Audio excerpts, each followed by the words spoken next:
Hello. Howdy. We match. Ah, excellent. 1 second, I need to get my glasses. No problem.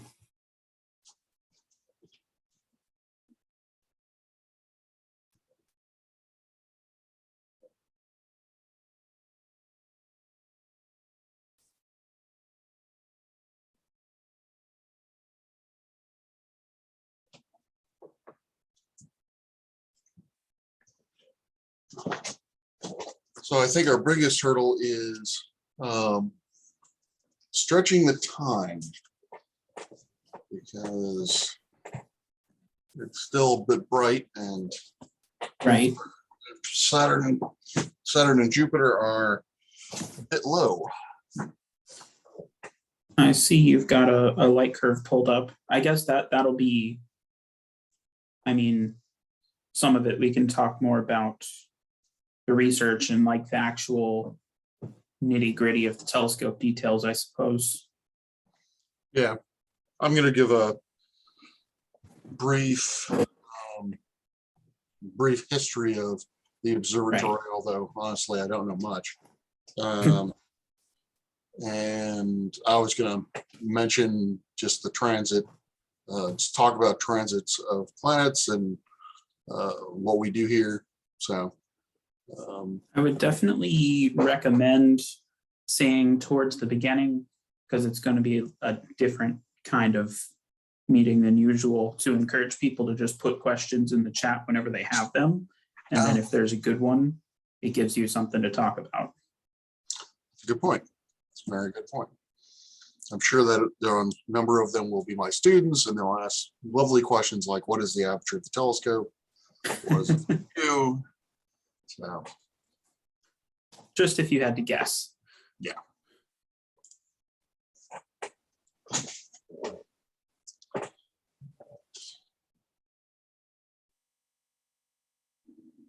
I don't know what the.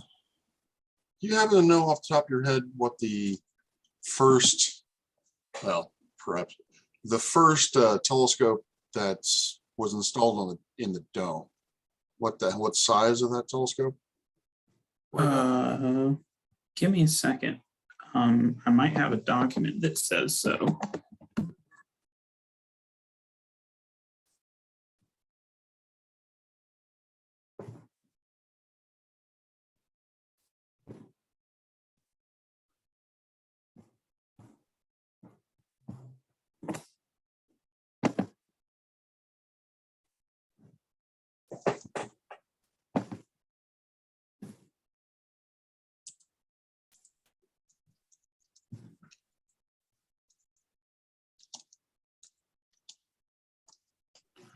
I don't know what size it was. That's all right. I'll figure it out.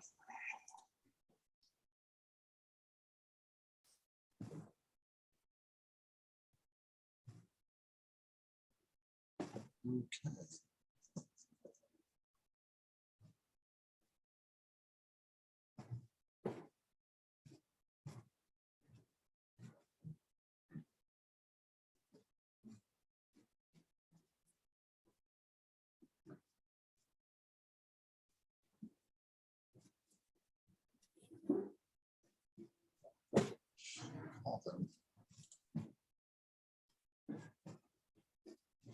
We've got 5 people waiting. Ooh.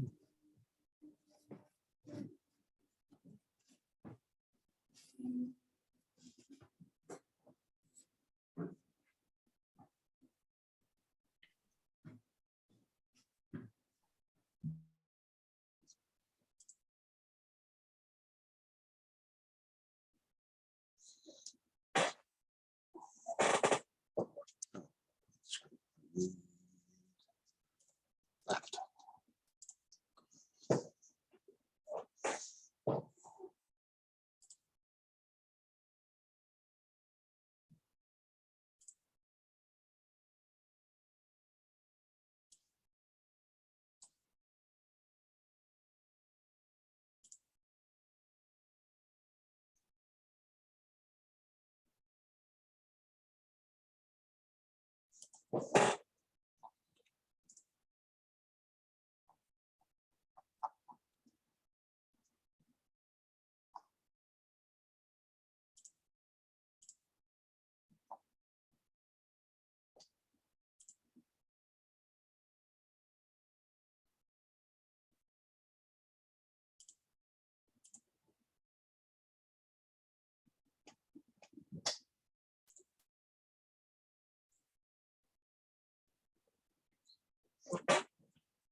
What's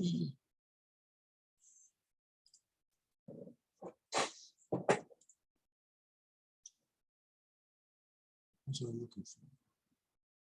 Looking for something, completely forgot what it was. Well,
if you want to start letting him in,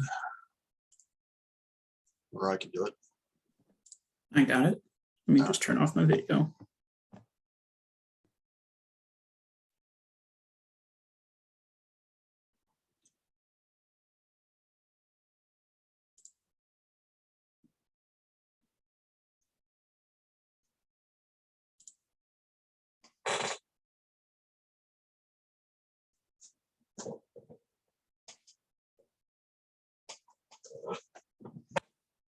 Hello all.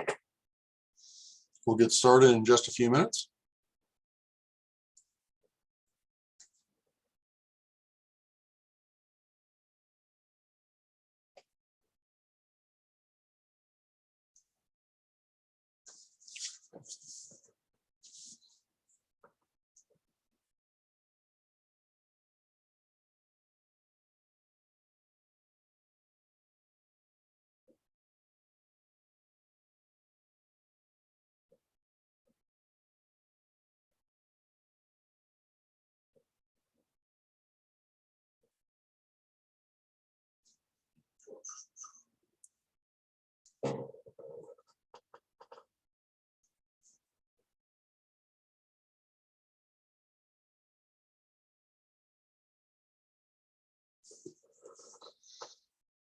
See a few of my students in the audience.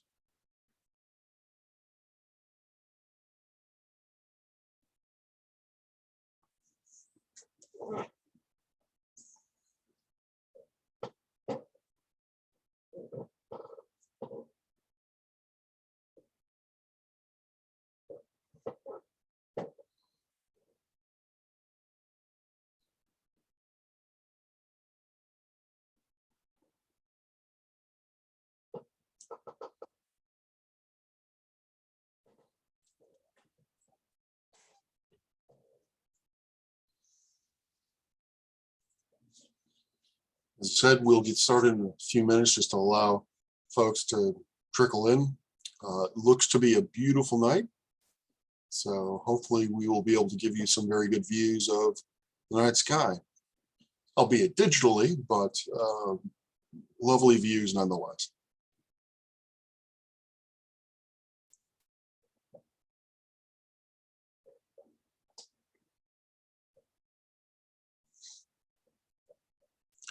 if you have any questions about really anything, just put your questions in the chat and we will be happy to answer them as soon as we can.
Okay, I think we can get started.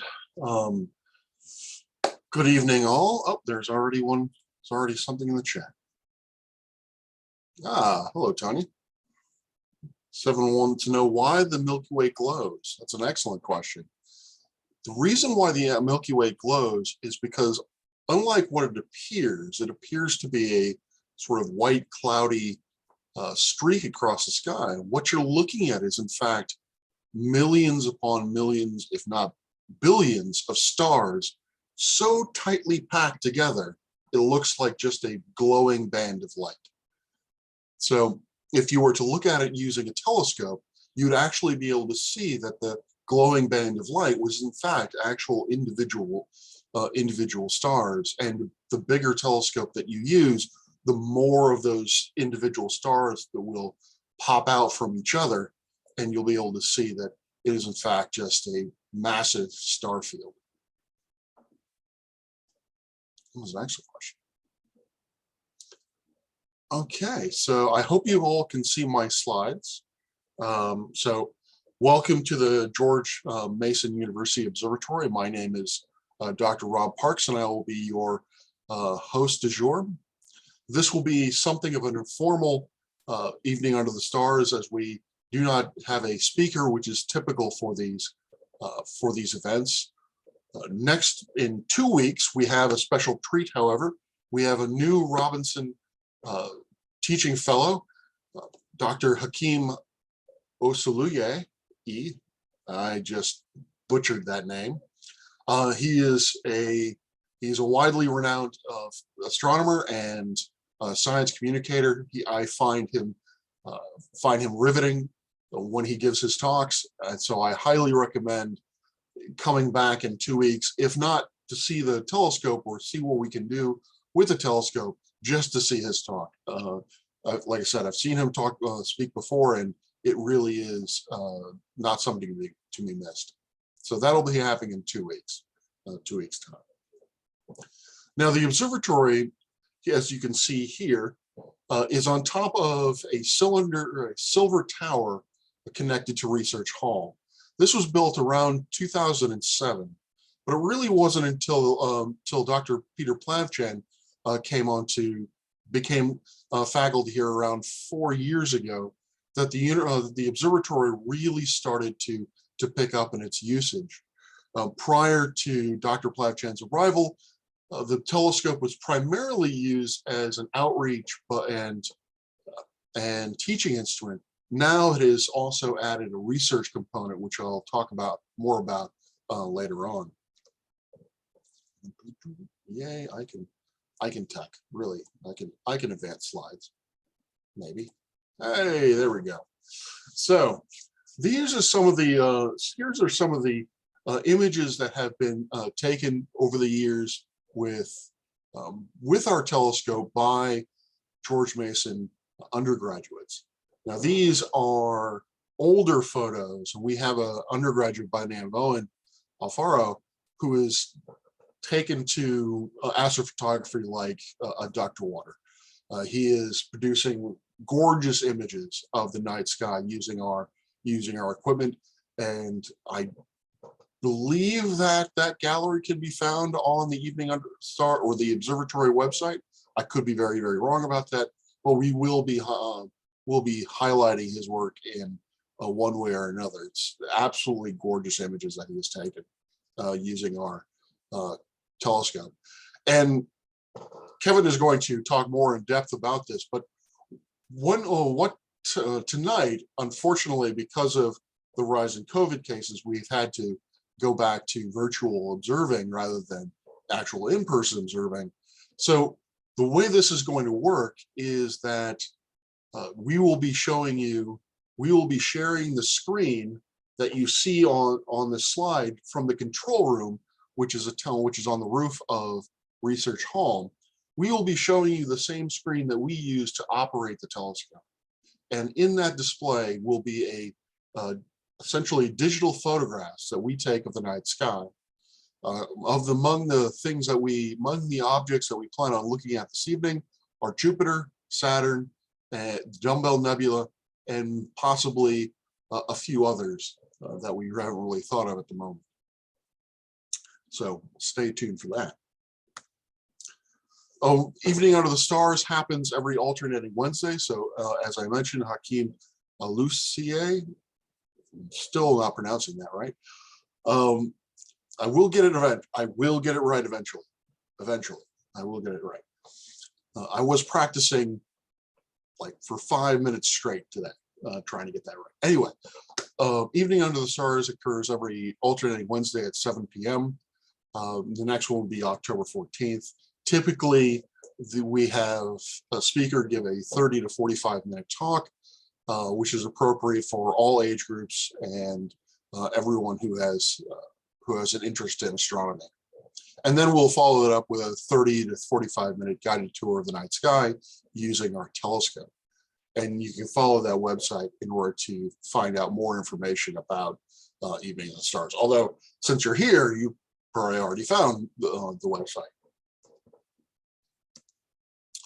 If you're interested in, tonight, with my ramblings and with Kevin's display of the night sky using our telescope, if that piques your interest in what is going on with our observatory and our department from the astronomy standpoint, please subscribe to our monthly newsletter called The Moon, or the Mason Observatory Outreach Newsletter. Within it, we have student highlights, we have space news where I write about current events, major current events that have happened within crewed or uncrewed space flight or space travel, and astronomical events recently. Like, for example, the solar storm that happened 3 days ago. So among other things within that newsletter. So I would highly recommend subscribing to that if you are interested in what we do here in the observatory, and along with what our outreach partners are, and opportunities to see the night sky beyond just events like tonight. If you're really interested, if somehow I managed to sell you on how lovely our facility is, you can become a patron of the observatory. Patron is someone who financially helps us, and we use this money exclusively for the telescope and the observatory. This allows us to fund a graduate student whose primary responsibility is helping run the telescope and run events like this. That is also used for telescope maintenance and for upgrades to the telescope to help improve not only the research aspect of the telescope, but also the public outreach aspect of the telescope. For example, the ability that we have to have these events these events virtually came from money that patrons have donated that allowed us to augment the telescope such that we can do these virtual observations. And as we have several ranks or several ways that you can contribute, or several levels that you contribute, from star, which is $50 a year, all the way up to Big Bang, which is $5,000, not per year, but just $5,000 flat is a lifetime membership. Here are some of the patrons. If you look at the very bottom, you'll notice that I'm myself a patron of the observatory because I believe wholeheartedly in the mission of George Mason astronomy and our endeavors moving forward. So, like I said, my name is Dr. Rob Parks. I'm the Deputy Director of the Observatory. I've already mentioned Dr. Peter Plavjan. He is the director of our observatory and the person responsible for bringing the research component to our telescope. Tonight, Kevin Collins, who is one of those observatory graduate TAs that I just spoke of, he will be leading the on-sky tour right after I stop rambling. We also have a very active undergraduate astronomy club called Photo. They are, since the pandemic has quote unquote ended, or at least we're hopefully coming out the backside of it, Photo has been really taking off and having meetings in person and having a few nights. We've had a couple nights now where we've taken smaller telescopes out onto the patio right outside the dome of the big telescope and allowed members of the club to look through the smaller telescopes and the bigger ones as well, or the bigger one as well. And so if you want to have sort of an inside lane for participating with the observatory and you are a student, I highly recommend contacting Photo and just, if not becoming a member, find out when their events are and participating that way. And then lastly, this is me. Yeah, this is a photo of me. I know it probably doesn't look like me because apparently I have a mustache that completely changes the look of my face. I should be a secret agent in that way. Now, what I'm going to stop sharing my screen momentarily, and I'm going to talk a bit about the science that we actually do here. And I'm going to share this. Let's go with that. Hopefully you all can see that. So one of my favorite subjects in astronomy is planets. Mainly because, like many astronomers, and I think that number is very, very high, even though people won't admit it, I think we all want to find aliens. I think we all want to find ET and help them make that phone call. My personal reason for wanting to find aliens is actually just to sit back and watch the world collectively just deal with the fact that we are not the only intelligent species in the world. I'm very much looking forward to that day if possible. But in any event, if we're going to find aliens, we first have to find planets. We have to find planets orbiting around other stars in the universe, otherwise known as exoplanets. Now I checked today, and right now we have discovered 4,525 exoplanets. So that's roughly 4,500 planets orbiting around other stars, ranging from stars very much like our sun to stars that are half as bright, or excuse me, half as hot as our sun, all the way to more obscure objects like pulsars. We've actually found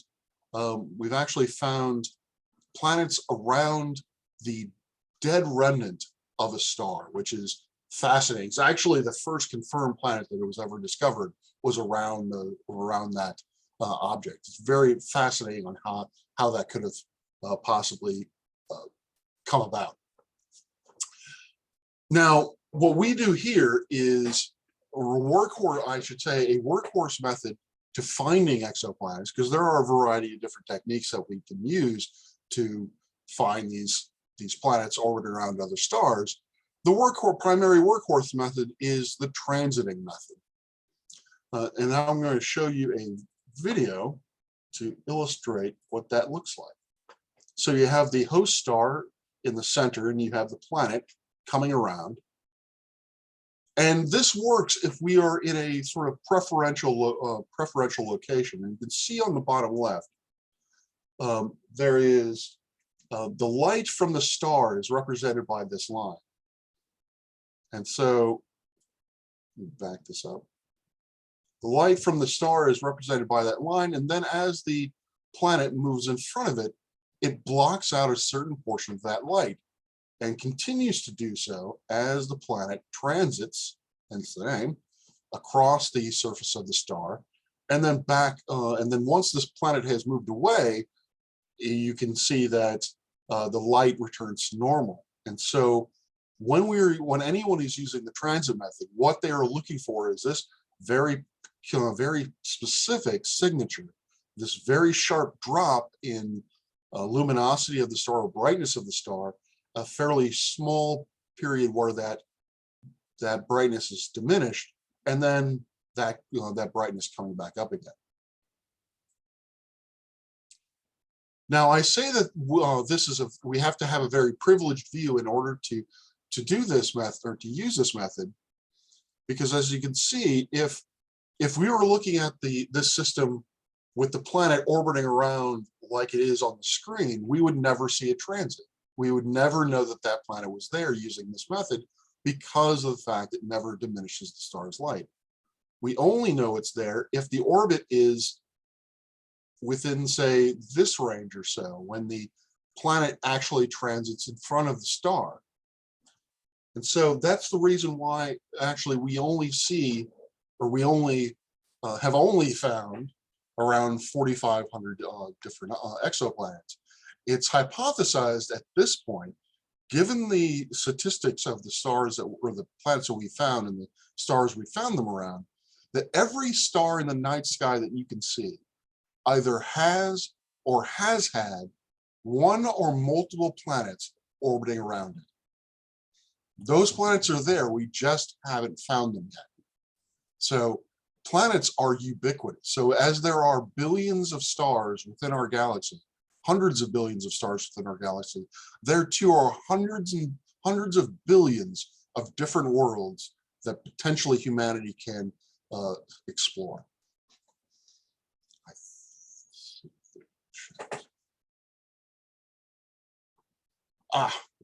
Vikram, if you're still there, we're actually on, we actually are no longer doing hybrid events due to the fact of the rise in COVID. So hopefully if you can hear me, we will simply be doing this on Zoom or via Zoom. So what does all this have to do with George Mason? Well, what we are attempting to do is do something that looks like this, where this is a case where we have a star with multiple planets going around it, but this is more representative of what the data actually looks like, where you can see basically a whole lot of noise, where the star kind of fluctuates around a level value, and then occasionally you get these really sharp dips that occur when the planet whizzes by in front of it. Now, we have actually been able to find or help confirm an exoplanet here at Georgia State. And so what I'm going to do is I'm going to see if it's still up. Hopefully it's still up. Yes, that one. All right, I am going to share my screen again, and I'm going to share that one. And what you can see here is observations taken using our telescope. Now, that show on this transit. Now, it looks different than what I showed from the website, but because it's a zoomed in version of it. And also the scaling is a little different.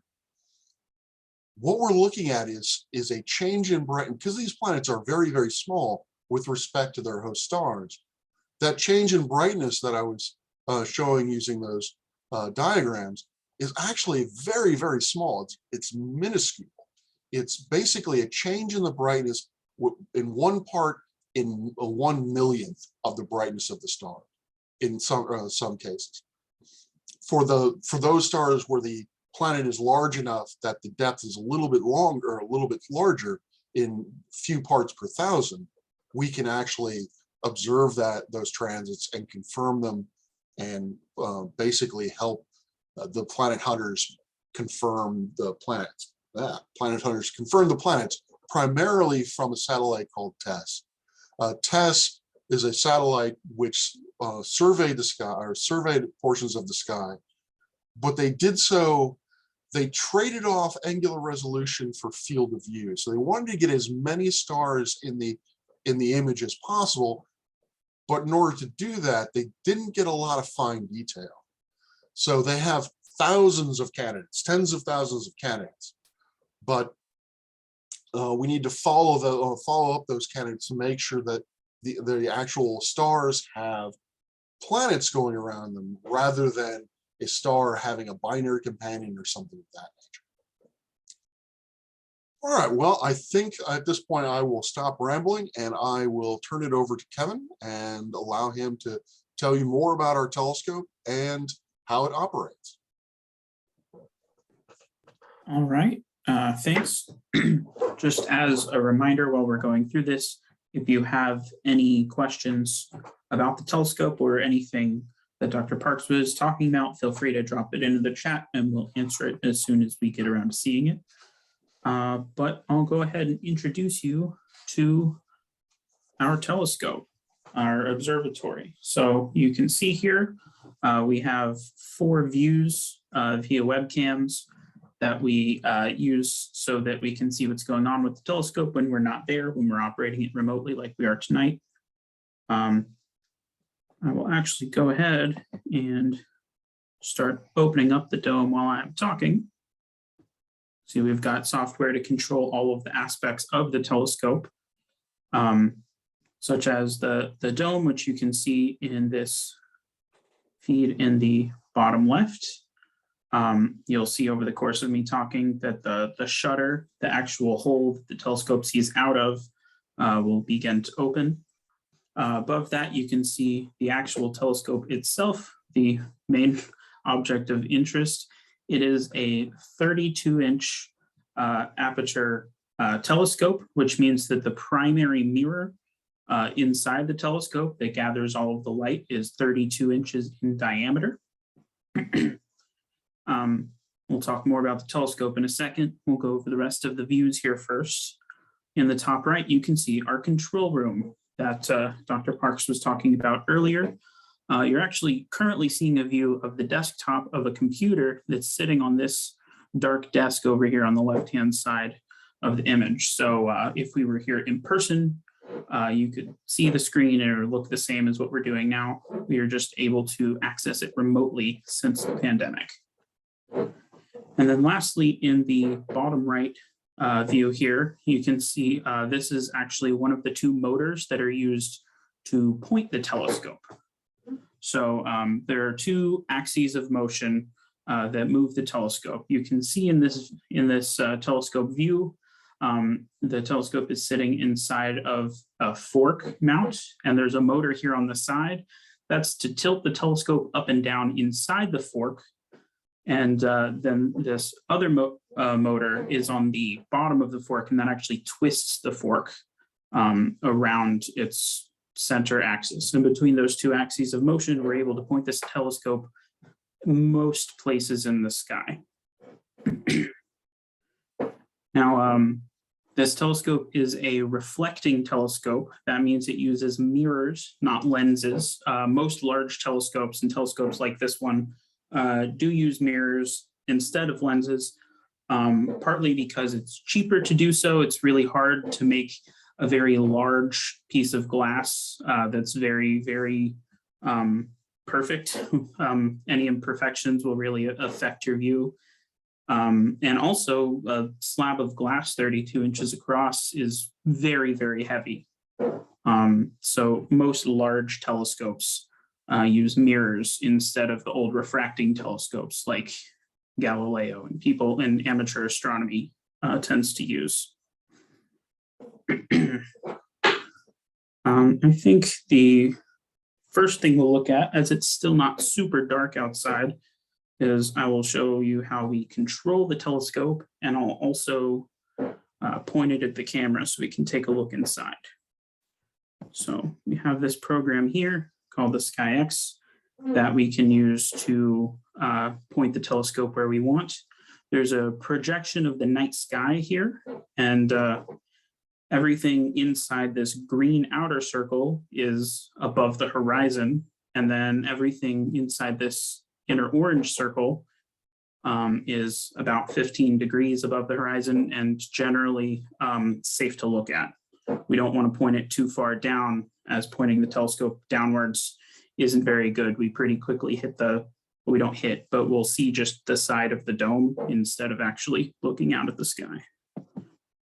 So I move the telescope like so, you'll see this yellow bullseye. Oops. You'll see the yellow bullseye is where the telescope's currently pointed, and it will move as the telescope moves. And as we go back to the webcam view, we'll see it'll start to point towards us.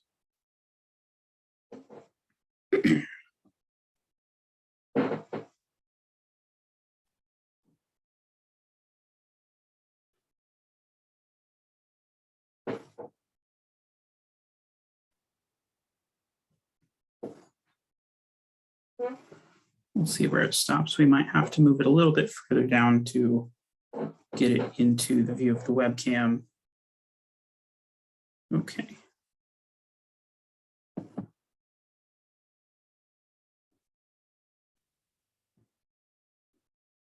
Let me check the chat real quick, make sure we don't have any further questions. We don't appear to. And we'll move it just one more time.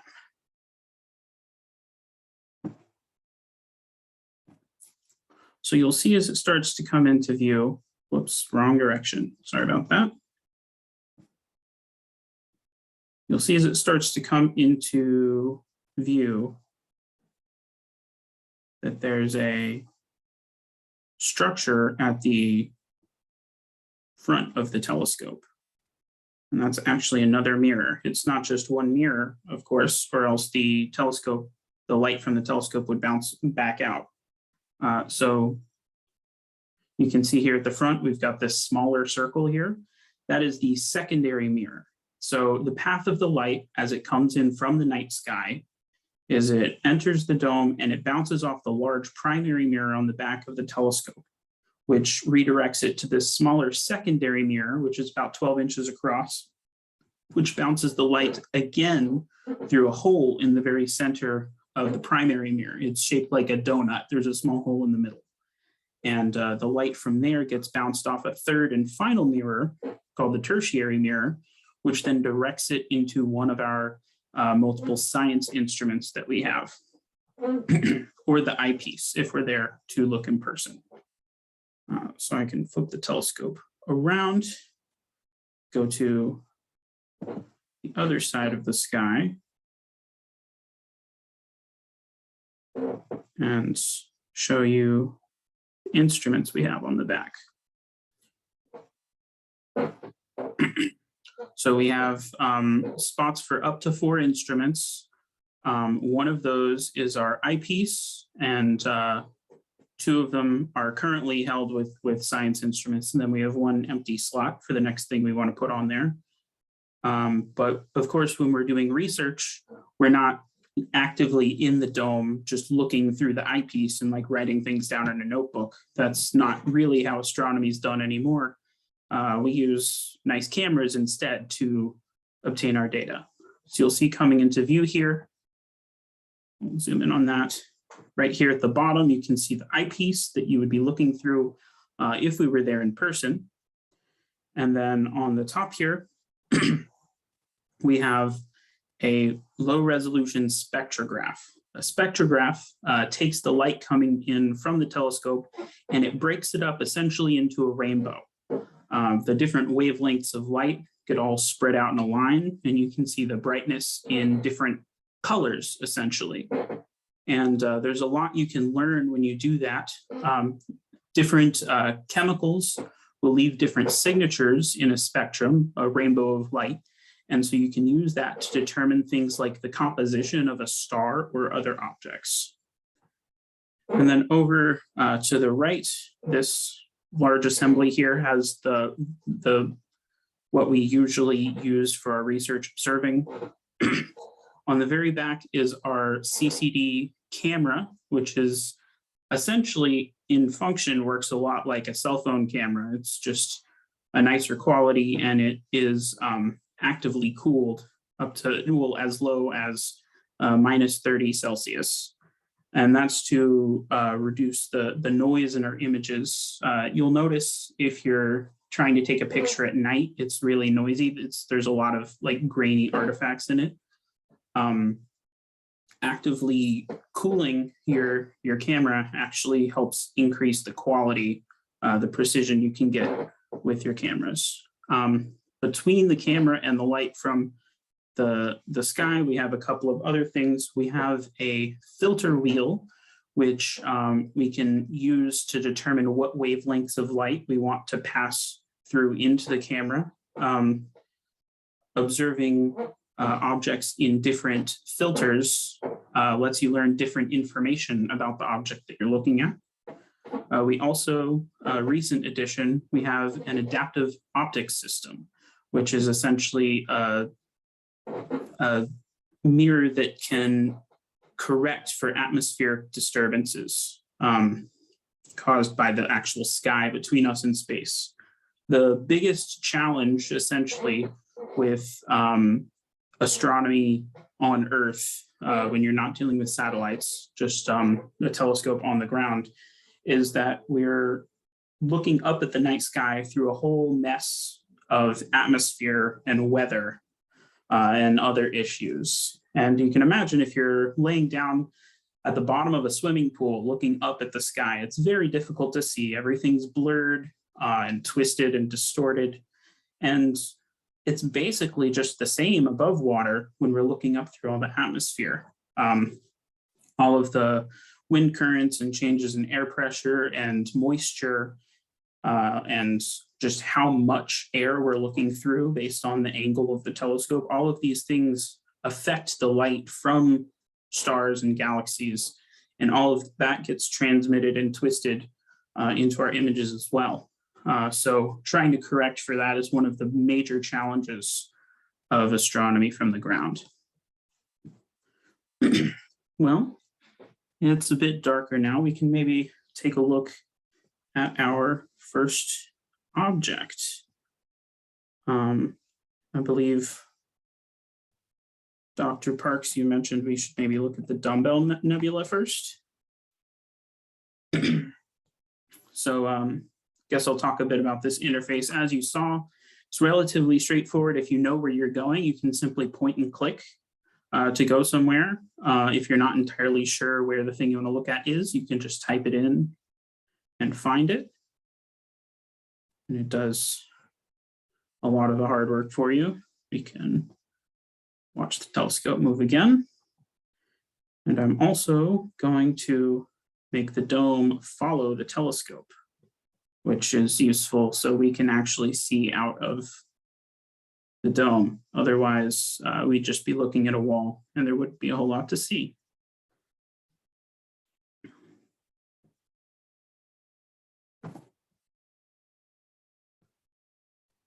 let's see, there's some questions in the chat now. Do you have any more info on the optical design of the telescope, like if it's Dobsonian or Cassegrain? The full name of the type of telescope this is a Ritchie-Cretan Cassegrain reflecting telescope. Yeah, oh, I see it's been answered in the chat. Sorry about that. The aperture is 32 inches in diameter. I did not mention the field of view for the eyepiece, and I don't actually know it, but as Dr. Parks said in the chat, the field of view for the CCD camera is 25 arc minutes across. For reference, 60 arc minutes is 1 degree, which is a pretty small angle. So actually, when we're taking images, we're looking at a pretty small part of the sky. And very small adjustments will actually take the object you're looking at and put it completely out of the field of view. That's part of the reason why, at least for in-person viewing, you'll notice we have these tiny little, they look like just mini telescopes. There's one on each side of the main telescope, actually. That's called a finder scope. You'll see the same thing basically on any backyard tripod telescope as well. It's essentially just a small, not super powerful, almost like a monocular that just points at the same place as the telescope, except it's got a larger field of view. You can use that to make sure that you're on target and to do your large adjustments, as if you're looking through the eyepiece and you're very zoomed in, a small motion could completely lose your star or whatever it is that you're looking at.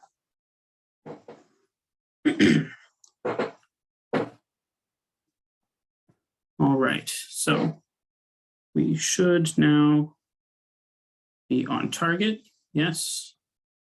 Now I'm going to open up another piece of software that actually controls our camera.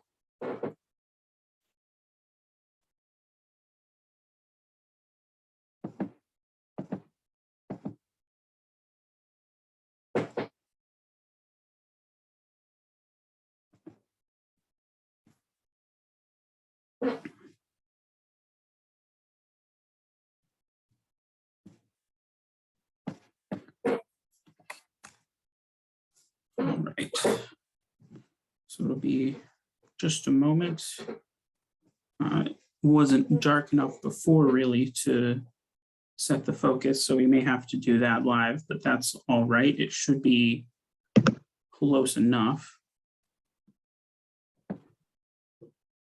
And see, with this, we can choose the astronomical filter I was talking about. We can also set how long we want to expose the camera. So one major benefit of using a camera with your telescope instead of simply looking through the eyepiece with your eye is that your eye can only hold light that hits it for so long. We can't really control like the refresh rate of our eyes. However, with a camera, you can essentially just set the shutter to be open almost as long as you want. And the CCD camera essentially works as just a big light bucket. We want to just count how many light particles hit the sensors over some amount of time, and we can translate that into an image.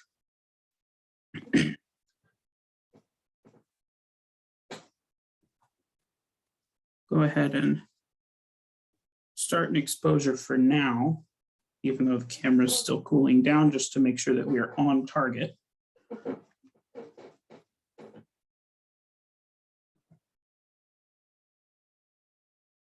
Check for questions again. Doesn't appear to be any more.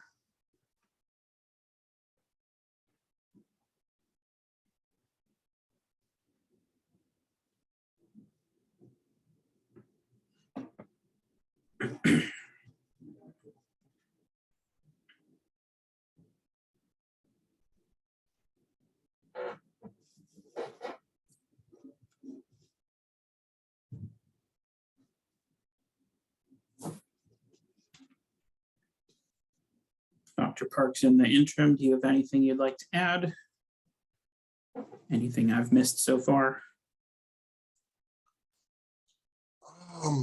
Nothing I can really think of. So at the risk of repeating something that Kevin had said, so H alpha is referred to as the reason why it's called H alpha is because you're looking at a very particular light which stems from the hydrogen atom. And so this is, so considering that the universe is primarily composed of hydrogen and helium, about 75% hydrogen, 24% helium, and the rest, what astronomers just laissez-faire call metals. That's very easy. Chemistry is very easy to an astronomer. It's hydrogen, helium, and metals. So because hydrogen is so prevalent, most of the nebulae that we look at, most of the galaxies that we look at are composed of hydrogen. And so this is a wavelength which filters out all the rest of the light, but only looks at that light that hydrogen creates.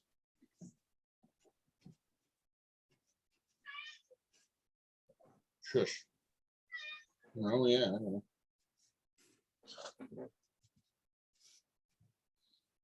All right, we have our first view. It looks like we're a little bit off target. It's okay, we just need to move the telescope over a bit.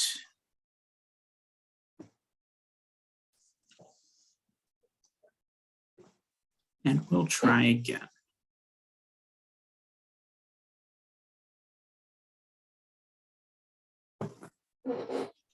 So the telescope is, as you might imagine, is a fairly sophisticated instrument with a lot of moving parts. And when he brings up the sky again, sky program again, you might notice these orange lines which are crisscrossing the screen.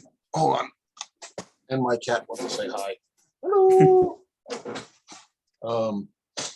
Might notice those orange lines which are crisscrossing the screen.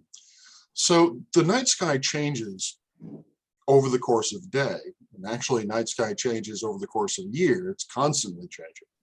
So one might ask the question of how is it that we know, how is it that the sky knows where to point the telescope? If we tell it to go to Jupiter, how does it know where Jupiter is? Well, it does so through a process by something called an encoder. An encoder is basically a strip that we can set a home position. We can say, okay, the telescope is pointing in this direction at this position on the encoder, and basically as the telescope moves, it can move relative to that home position, and so it knows roughly where it's pointing. Well, unfortunately, one of the encoders for one of the axes got shifted, and so that's why our pointing, as we call it, our ability to center objects in our field of view is slightly misaligned tonight. But getting back to those orange lines, the encoder is useful in that it tells the telescope or tells the computer where the telescope is pointing, but it still needs to have a database as to where the sky is or where the stars are in the night sky. And so those orange lines indicate various stars that I have pointed to, and I have said, okay, computer, you were pointed at Algol, you were pointed at Lyra, or excuse me, you're pointed at Vega. And so we know what the coordinates, very much like a city, the longitude and latitude of the stars, which are referred to as right ascension declination, respectively. We know the star's location in the night sky, and so we're literally telling the computer, all right, you are now pointed at this longitude and this latitude, and it basically corrects for any misalignment that might happen with when the telescope was installed. And so one of my jobs is very, very soon is to redo that map, pointing map, so that because of the fact that the encoder got shifted, we need to tell the computer where to point itself. And that is the dumbbell. All right, so yes, we've now got something to look at. This is an object known as the Dumbbell Nebula. I think it's also referred to as the Apple Core Nebula. And this is a planetary nebula. What that means is that it used to be a star, and now it is the remnant, essentially the corpse of a dying star, and it has a white dwarf star at the very center, which is much too small and faint for us to see. So essentially, when stars around the size of our sun, not super giant stars as they go supernova and form neutron stars or black holes, but regular ordinary stars like our sun, when they die, they expand out into a red giant, and then eventually when they're fully out of fuel and everything, the outer layers just kind of slough off and blow out into space. And that's essentially what we're looking at, just a big ball of excess gas and dust. So in about 4 or 5 billion years, when our sun has run out of its hydrogen fuel used for fusion, it will do essentially the same thing. Now, there might be one particular thing about this image that you notice, and it's in black and white. Obviously, not all objects in the night sky are black and white. They have colors to them, but our camera actually only takes images in black and white. As I mentioned earlier, how the Ccd camera works is each pixel is essentially a little light bucket that counts how many photons hit it over the course of the exposure time, and it corresponds that to some level of grayscale between black and white, because that's all it knows how to do. We can use our telescope to create color images. As you noticed in the beginning slides of the presentation, there are a lot of great color images taken with our telescope. How we were able to do that is we use those different filters that I was talking about before. So along with H alpha, we also have filters like blue and red and infrared and visual, which is sort of corresponding to green. And if you know anything about how screens work or pixels, it's to create the colors you see on your screen, it's a combination of like red, green, and blue, RGB. We can do something similar using the filters on our telescope.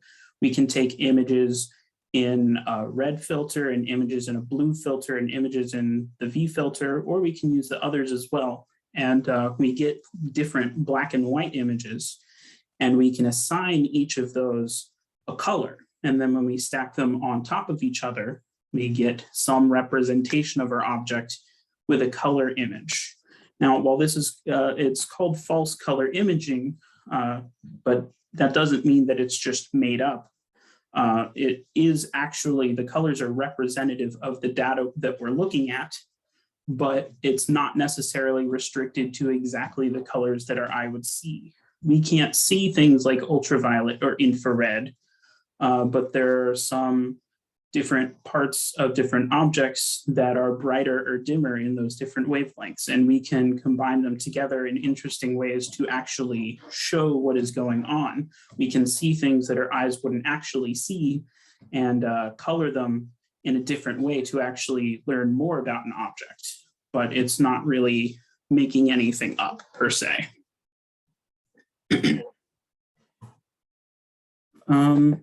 Some more things about the Dumbbell Nebula.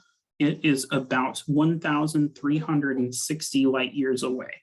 That means that the light that we're seeing that came into the telescope tonight, it traveled for 1,360 years, give or take, from its source to get here. So we're actually looking at what the Dumbbell Nebula looked like 1,360 years ago.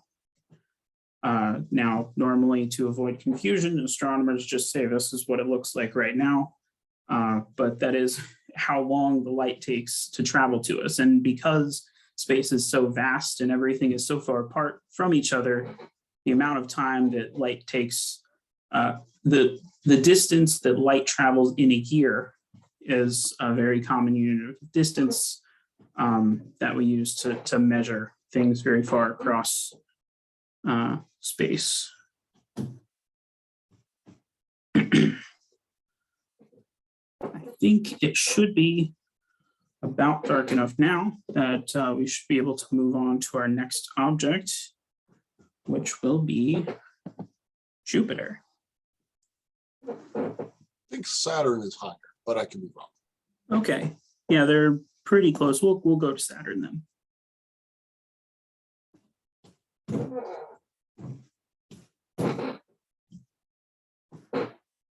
Guess I'll show you the view of the telescope moving once again.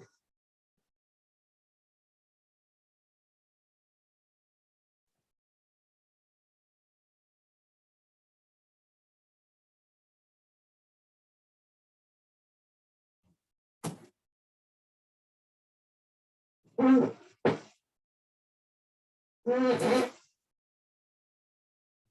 right, and Saturn is obviously much closer than the Dumbbell Nebula, and so it's much brighter. So we can use a much shorter exposure time. Do something in ultraviolet filter, and we'll see what we see.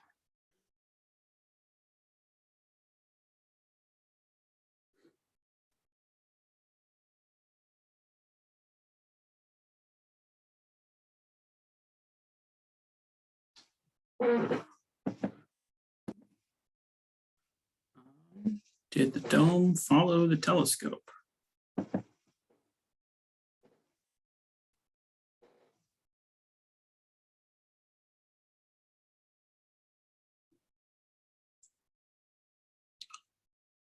Fortunately, the pointing might be off, so it might be off to the left or the right. So you may need to jog it one way or the other. Right, I'll go the opposite way that I went before, just in case.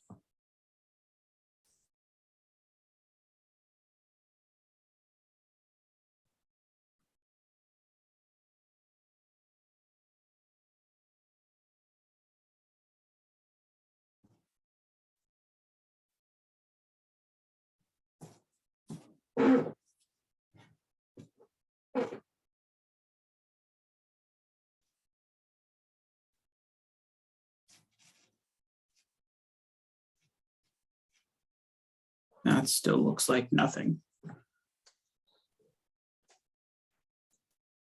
So try the other side. Fair enough. I'm also surprised that there's not a single star or anything. Yeah. But you are looking in the ultraviolet in 0.1 seconds. Yeah, so maybe for that sake, just to make sure I'm not crazy, I'll take one in a red filter or something. Sounds good.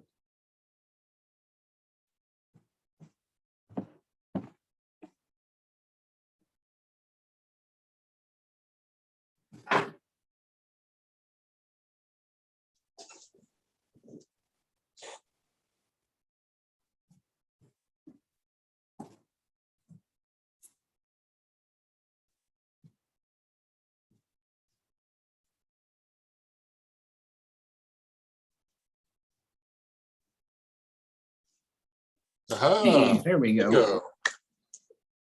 All right, so this is probably going to be just far too bright. Really, but you're really washed up.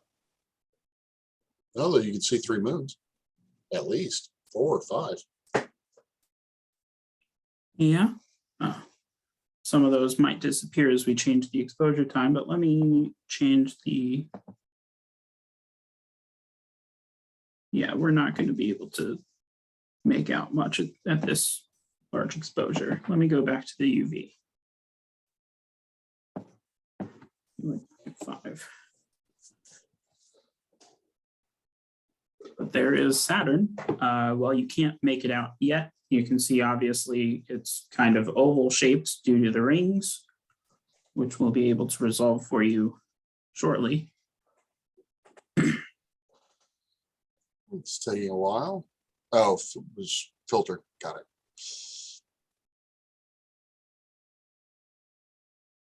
Did it disappear or? Filter screen stretch. There it is.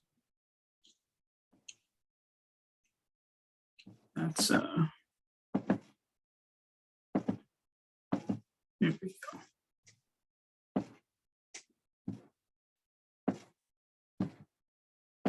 Get it a little bigger here. All right, we can probably play with it a little bit more. But you can now make out both the planet and its rings and some of the space between the rings.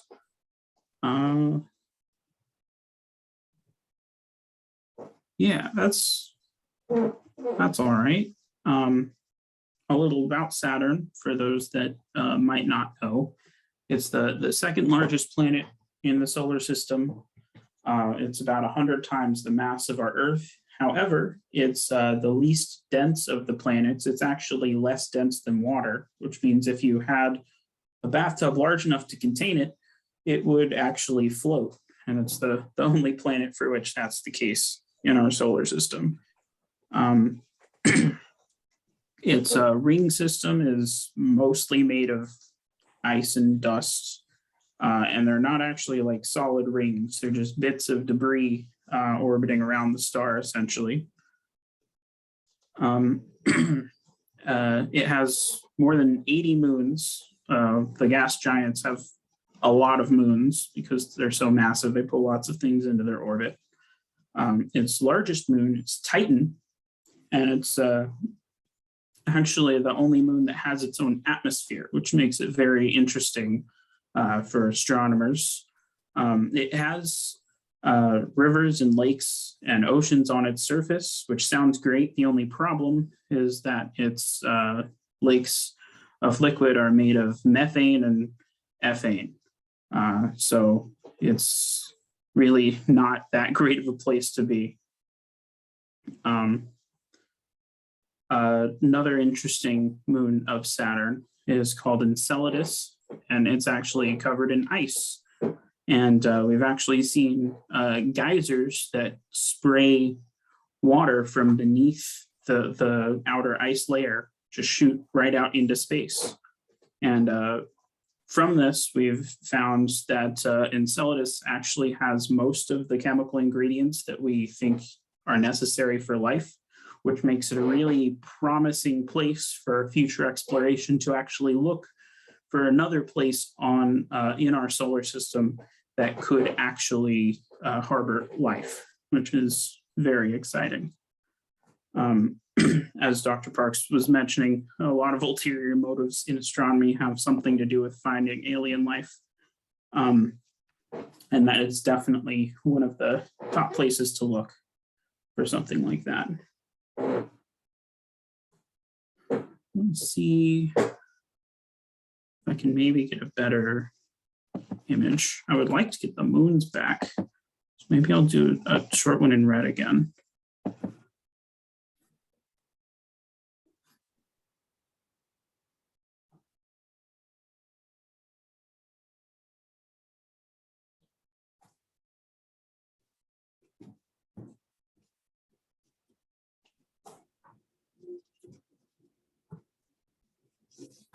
That's really quite bright.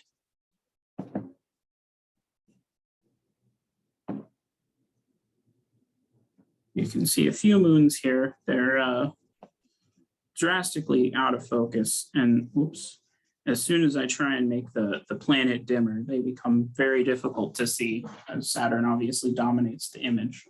But like I said, Saturn has many, many moons, and you can usually only see the very largest of them.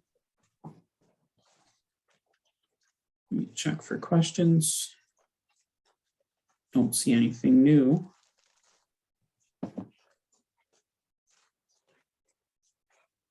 All right. Let's go ahead and look at another object.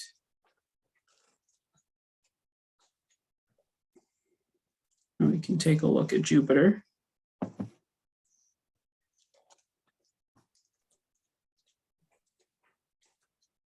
And Since it's only about 8 o'clock now, I guess we should brainstorm some other ideas.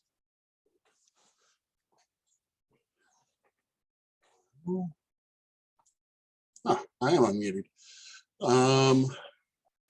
There's the ring. There's the Andromeda Galaxy. Andromeda might be good. We haven't looked at that in a while. We'll give it a try.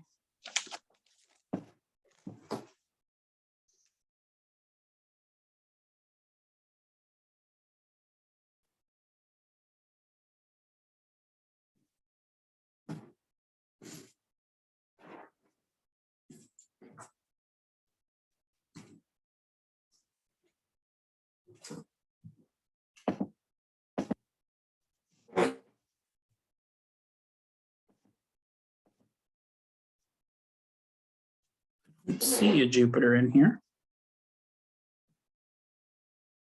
We'll You went right last time. telescope. Yeah. Right again, you think? Yeah, I think right again.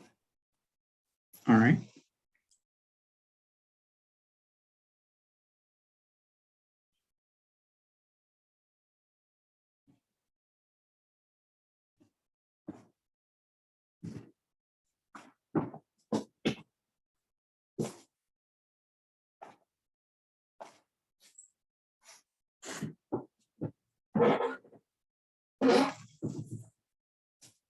Lovely. All right. It's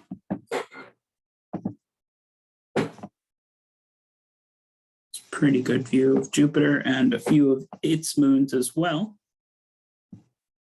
First thing you'll notice is that it does appear bigger than Saturn. That's because it is both larger and closer.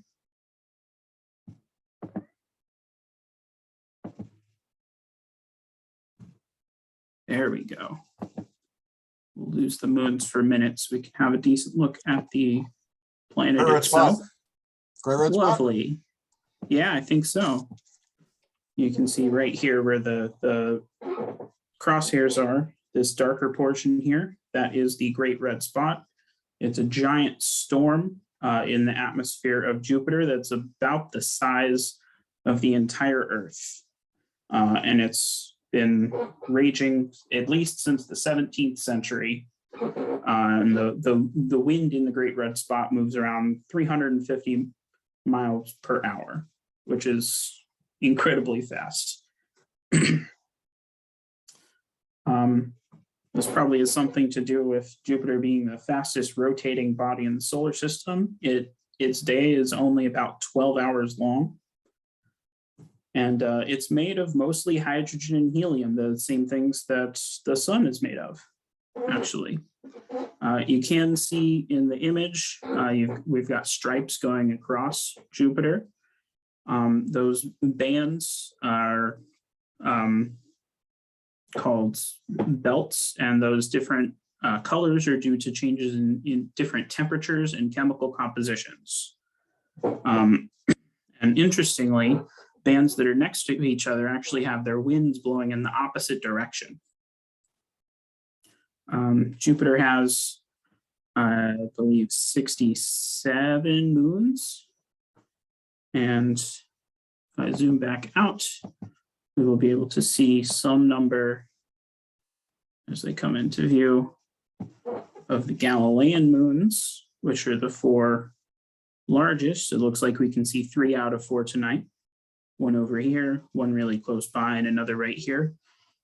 These are called the Galilean moons because they are the 4 that Galileo found when he looked at Jupiter with his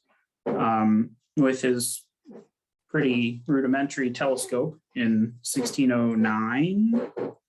And he used the observations of moons going around Jupiter as evidence for the heliocentric model, the idea that the planets go around the sun and not the geocentric model where everything in the universe revolves around the Earth, because there are moons going around another object.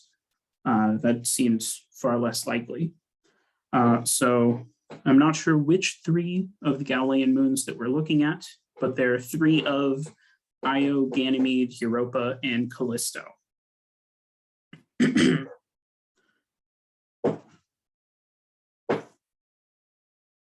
All right, let me switch it back, change the contrast so we can get another look at the planet again. That's quite a good view. We can make out several of those bands there. And we were lucky to get the Great Red Spot, as a lot of the time it's not really visible. It just depends on the rotation of Jupiter.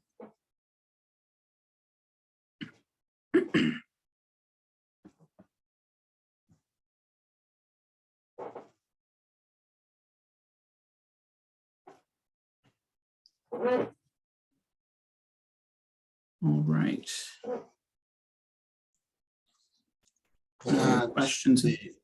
The two on the right are Ganymede and Europa. The one on the left is Io. Excellent. And Callisto is very far left. Okay. You know, I'll bring this back in and we can talk a bit more about the moons. Not a bit again. You said Callisto's very far left. Really far left. I don't think we'll be able to make it out. No. Let's see, it would be up a bit and really far left. It's not that little dot, so don't worry about that. Yeah. Okay, so not tonight. That's fine. All right, so let's see. Io, which is the one closest to Jupiter right now, or that's actually Ganymede. Okay. Well, Ganymede, the one closest to Jupiter right now, is actually the largest moon in the entire solar system. It's actually larger than the planet Mercury. And it's actually the only moon that has its own magnetic field, like many of the planets do.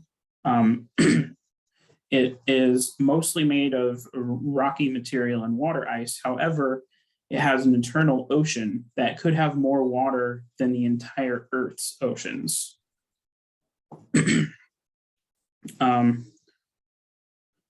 Io is actually the most volcanically active body in the solar system because it's the innermost moon. Tidal heating, the energy exerted in the gravitational pull from Jupiter and the other Galilean moons on it actually makes the internal structure of Io really active. It causes a lot of volcanic activity. It actually gives it a pretty unique color. If we were able to look at it in color, it's got a lot of exciting yellows, reds, greens. Makes it very interesting to look at.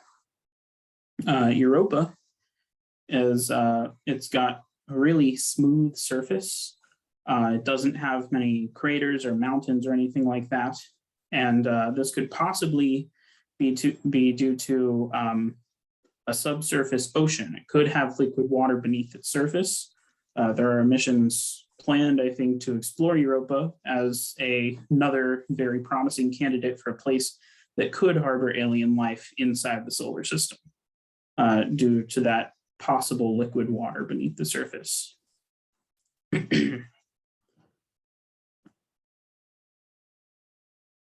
right. With that, I'll give us, zoom in on a nice view of the planet as we go to our next target. And I think the Ring Nebula is a good suggestion for where to go next.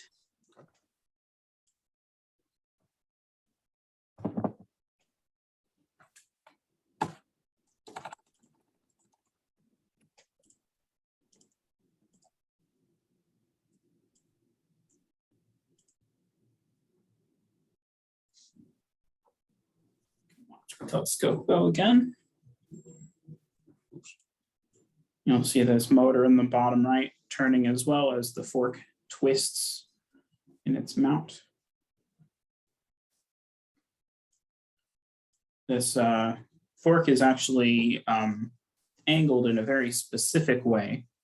If you were to draw a line from the very center of this fork right here and just point it straight up through the dome into the sky, it would actually be pointing essentially at the North Star Polaris, right towards the northern celestial pole. And that's what's called an Equatorial Mount. And why that's important is on the night sky, that the North Pole is essentially right here at this middle circle right here. And just like the sun, the stars over the course of the night, they rise in the east and set in the west. And so they do this kind of arc across the sky over the course of the night. So because of the specific angle that our telescope fork is pointed at, which is actually corresponding to the latitude or actual location on the globe. When we look at a star or an object in the night sky, all the stars appear to move over the course of the night. And so we actually track them. You can see here this green text tracking at sidereal rate, which means the telescope is actually moving very slowly as we're looking at an object to continue tracking it over time. And because we're pointed at this very specific angle, we don't actually have to do super complicated math to tell the telescope how to actually track a star. All we have to do is twist the fork over the course of the night, basically. And it will just do all of the hard work for us in tracking the star. Okay, we are now on target on the Ring Nebula. Let's try something a bit longer. We're now looking outside our solar system. I should have gone ahead and jogged the telescope, but that's fine. I'll do it in a minute.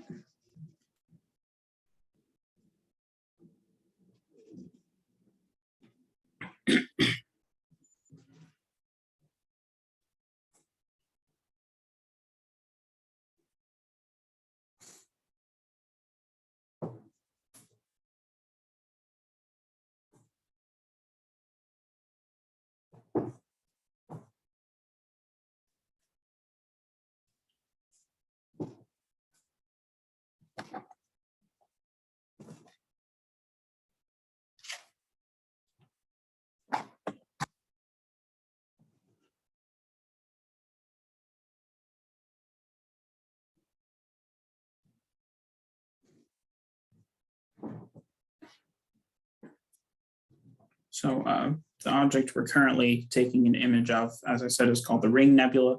It's another planetary nebula. So just like the Dumbbell Nebula we looked at earlier, it is the remnant of a planet, or not a planet, remnant of a star that has died. We're off center again. That's all right.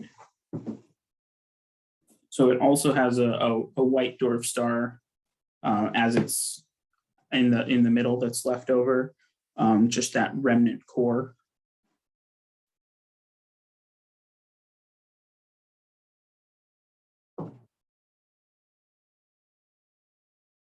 And we can see it's just peeking into frame here.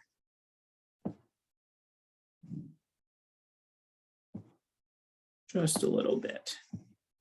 You can, I guess, see why it is called the Ring Nebula, since we're looking at it kind of at a very particular angle. We can see all of the gas and dust going off radially.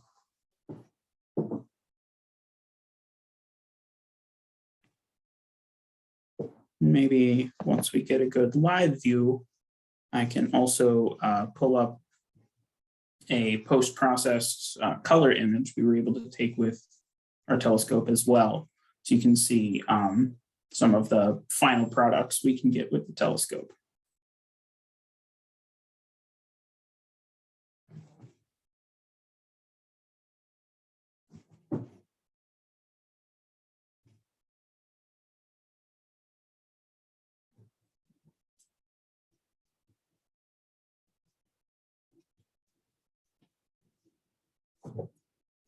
All right, much better.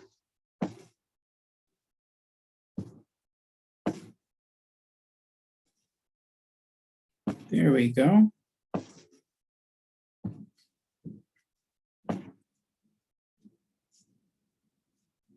we make it a bit dimmer, you can see some of the structure a little bit better of the Ring Nebula. And this little dot in the center is not the white dwarf star. It's much too faint to see. That's actually just a very conveniently placed background star that gives you a general idea of where the center is.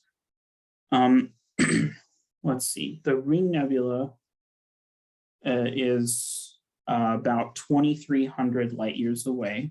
It's not visible to the naked eye. You wouldn't be able to look up in the sky and see this, but you could see this reasonably with a backyard telescope. As I said before, it's a planetary nebula. The name Planetary Nebula is a misnomer. There's nothing to do with planets here. It's actually from early astronomers. They saw just kind of a basic round shape that they'd come to associate with the planets and thought it was something similar. As I mentioned before, it's Dumbbell Nebula. After the star that formed this converted all of its hydrogen and helium, the star swells up to a red giant.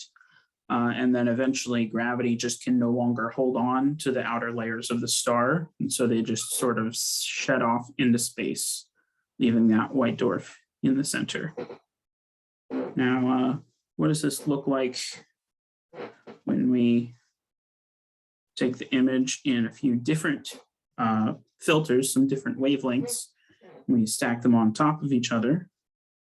We're able to make something that looks a bit like, whoops, that's just a black and white picture. I know we have. There we go. All right. So now you can see here. Zoom in more.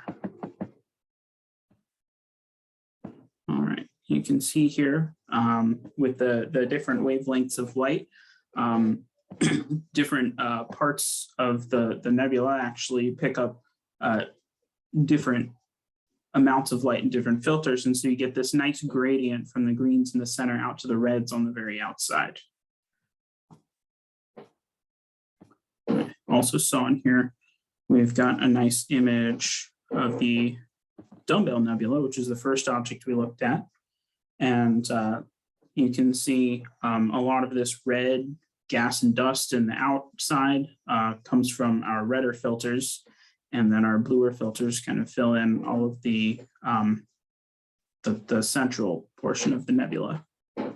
So even though our camera only takes its images in black and white, again, using the information we get from different filters, we can assign those different colors and make these really nice, pretty images like this.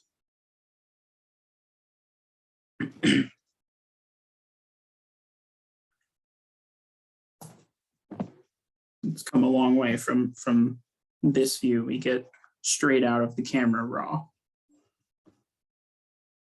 Let's see. Come back and check for more questions. Nothing new. All right. I suppose next we can give the Andromeda Galaxy a try. We'll just keep on moving.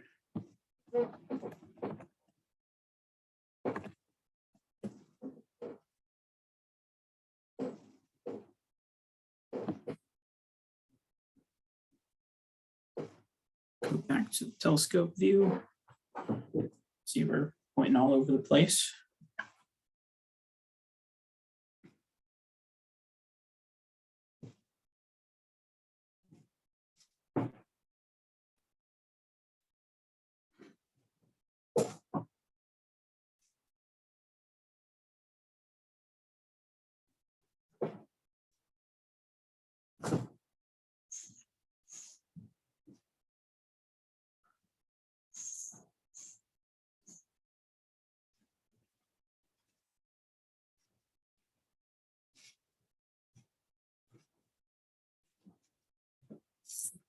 Dr. Parks, you're still sharing your screen.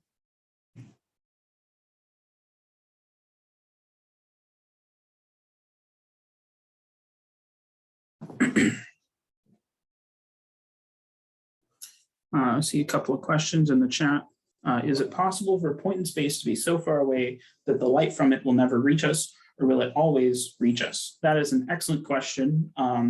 It is absolutely possible for a point in space to be so far away that its light will never reach us. And that has to do with the fact that the universe itself is expanding. If we look out at pretty much all of the objects outside of our immediate vicinity, they're all moving away from us. The universe is expanding. The space between objects itself is expanding. And the farther away we look, the faster things are going away from us. So beyond a certain distance, we get outside of what is known as the observable universe. And that is light and information that will simply never reach us because the universe between us is expanding faster than that light can travel to us.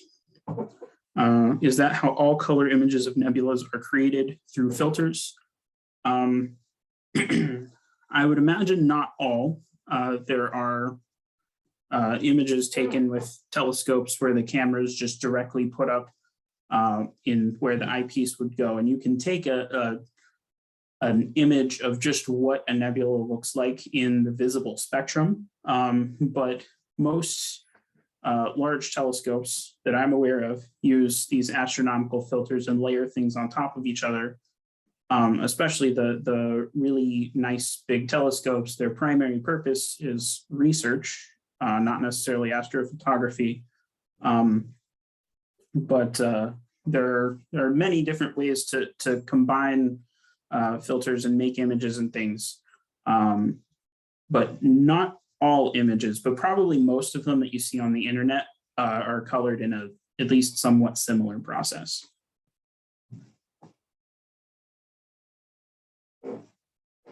Okay, we should be pointed at Andromeda. I'll just kick this off and we'll zoom back out. I should have jogged the telescope first.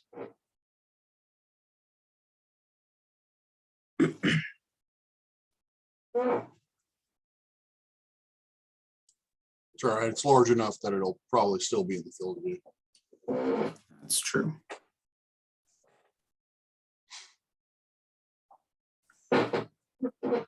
So the Andromeda Galaxy is one of the partner galaxies of the local group. The local group is a small cluster of galaxies that are surrounding the Milky Way. The Milky Way and these other galaxies are all orbiting around a common center of mass. The Andromeda is slightly bigger than the Milky Way, but very reminiscent of what the Milky Way galaxy would look like if we were able to send a spacecraft beyond the limits of our galaxy and look back on it. The fun thing that I like to think about with Andromeda is that Andromeda and the Milky Way are slowly gravitationally moving towards each other. So in about 4.5 billion years or so, the two galaxies will actually collide, and the tidal forces of gravity between them will rip the two galaxies apart and then ultimately form a much larger singular galaxy as a result. Yep, it's off to the left. All right. I'm going to move it over and kick off the next exposure, and then I've actually got to step away for a minute. So you just want to keep talking about Andromeda. I can do that.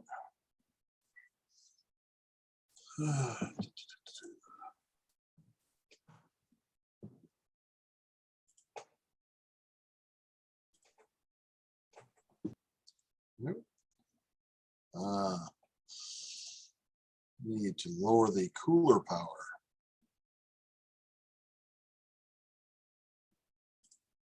Oops, what am I doing?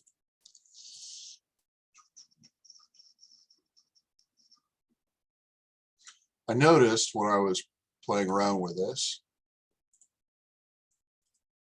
if you see in the upper left and the lower right, we're getting a little bit of maybe condensation or electric noise. That is due to the fact that we are trying to cool our camera as cold as possible, because the camera is kind of dumb. It doesn't know where the photons that are hitting it are coming from. And because the camera has a certain temperature, some of that light, or some of the light that it detects, actually is light from the camera itself. I think it's downloading.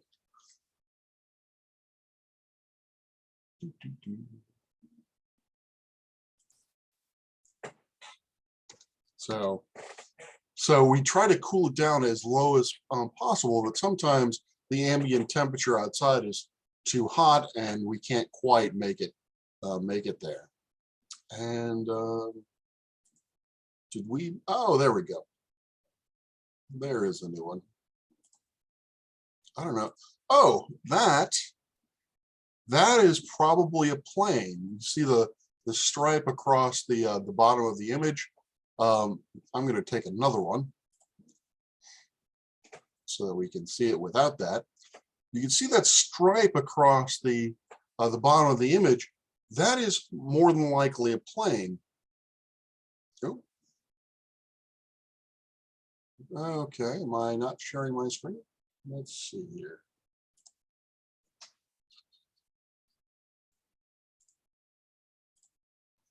How about now? Can people see it?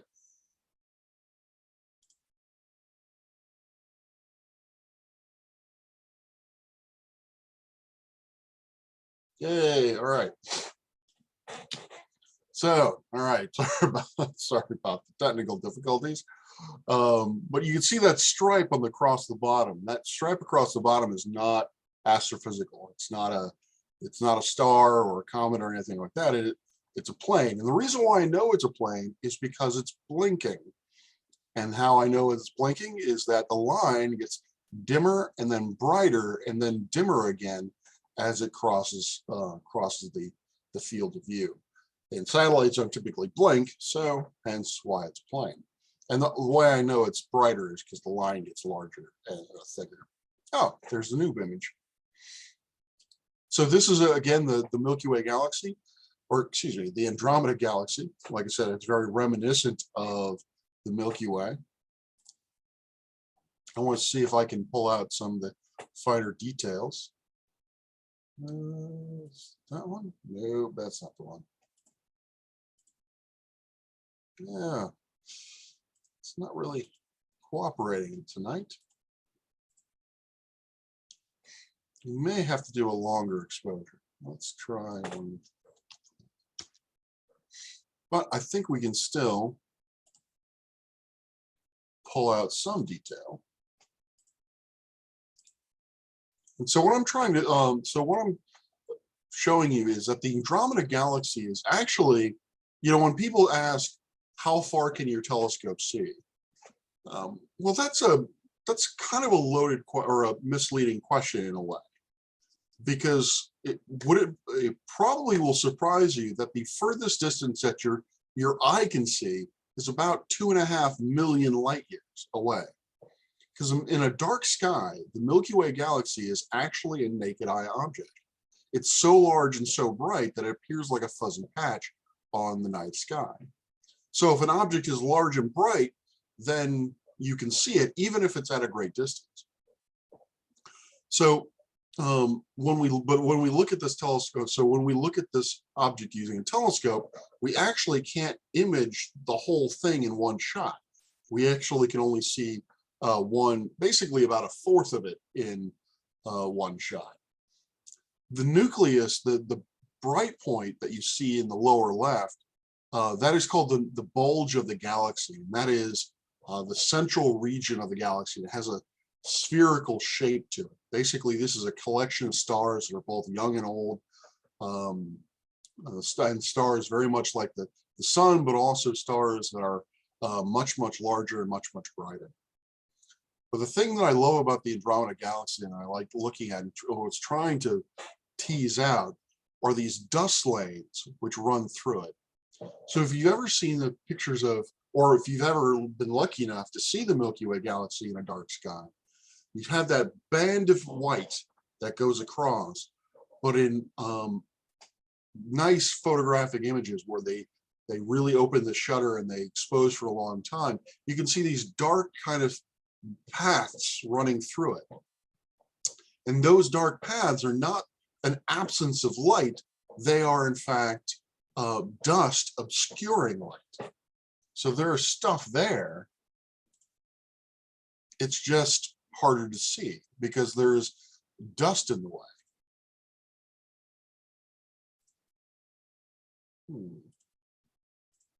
Normally this trick works.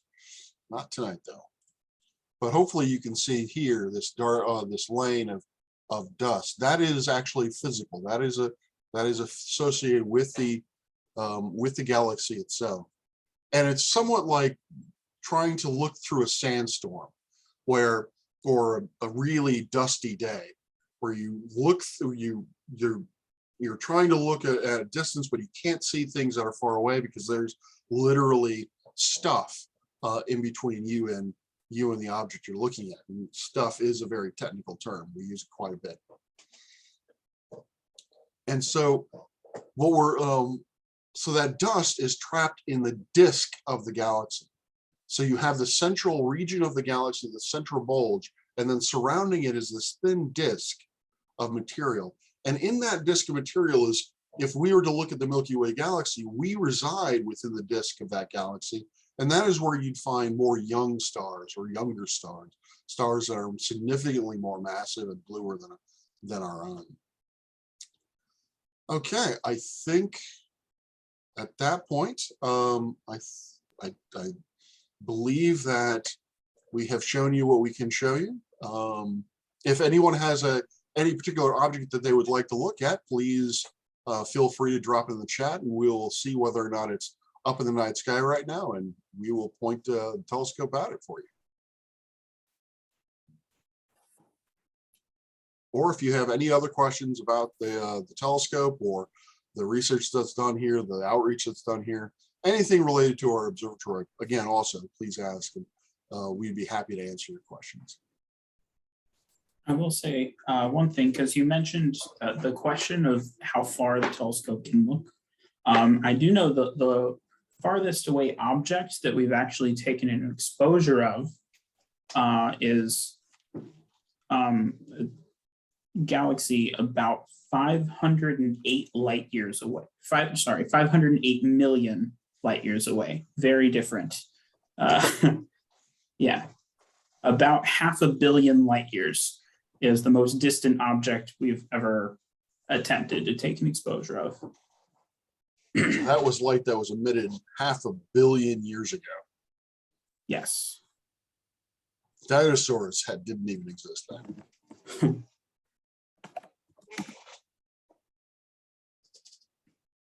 Yeah, it was a cluster of galaxies. Nice. Do you remember the name of it? I believe it was the Hercules cluster, Abel 2151. Oh, okay. I think it's about 200 galaxies, about 500 million light years away. Wow. Wow. I'm not sure we were able to see a whole lot, but it was. But the light got to our yeah, it sure did. Right, I'm not seeing any questions in the chat. Is Uranus visible? Uranus visible.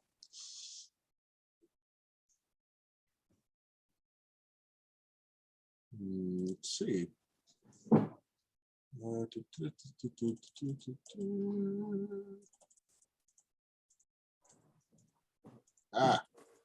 Guessing probably not. Maybe. But we'll take a look.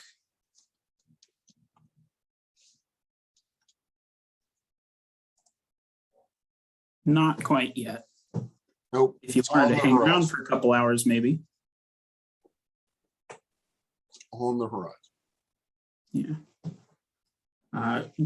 With our telescope, it probably wouldn't look a whole lot more than a very bright circle.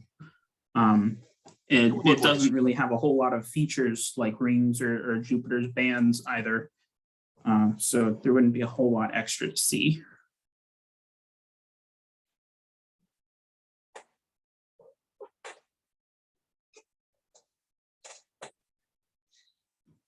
All right. Otherwise, if there's no more questions or potential targets, I guess we can call it a night. We will wish you a good night. And again, we will have an amazing speaker in 2 weeks. So I encourage you all to come by, if only to hear him speak. And beyond that, we will also be showing the night sky, if assuming it's clear, which we hope. And so yeah, please come by, and thank you so much for sticking around and looking at the sky with us.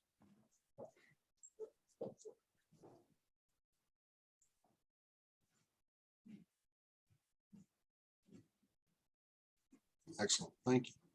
You're very welcome. You all have a good night.